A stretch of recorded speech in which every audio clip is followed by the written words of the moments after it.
Hello అండి, అందరికీ నమస్కారం. Welcome to home chef. ఈరోజు నేను మీకు నీట్గా ఫిష్ పీసెస్ని ఎలా వాష్ చేసుకోవాలో, మనం తినేటప్పుడు కూడా కర్రీ వండుకొని ఎలాంటి నీసు వాసన రాకోకుండా ఎలా శుభ్రం చేసుకోవాలో చూపించుకుంటున్నాను.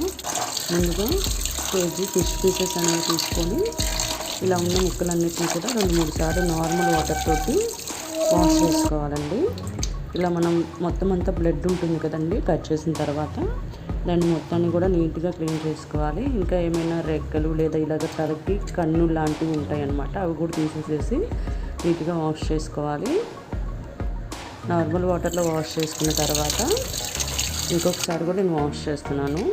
ఎలాంటి మళ్ళీ రక్తం అనేది కనిపించకూడదు. మూడోసారి వాష్ చేసినప్పుడు అంతవరకు వాష్ చేసుకున్న తర్వాత ఈ ముక్కల్లో 2 చెంచాలు ఉప్పు, 1 చెంచా పసుపు, ఒక పూర్తి నిమ్మకాయ కలుపుకొని బాగా ముక్కలకి పట్టించాలండి.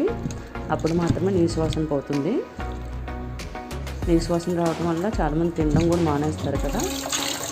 సో అందుకే ఇలాగా మంచిగా ఉప్పు, పసుపు, నిమ్మకాయ వేసుకొని మరొక 2 సార్లు శుభ్రంగా ఆ పసుపు కలర్ అంతా కూడా పోయేదాకా వాష్ చేసుకోవాలి. ఇలా నీళ్ళు అనేది క్లియర్గా రావాలండి, అప్పుడు మనకి శుభ్రంగా వాష్ అయినట్టు. మీరు ఇలా వాష్ చేస్తున్నప్పుడే స్మెల్ చూడొచ్చు, ఎలాంటి నీసు వాసన అయితే రాదు. So thank you.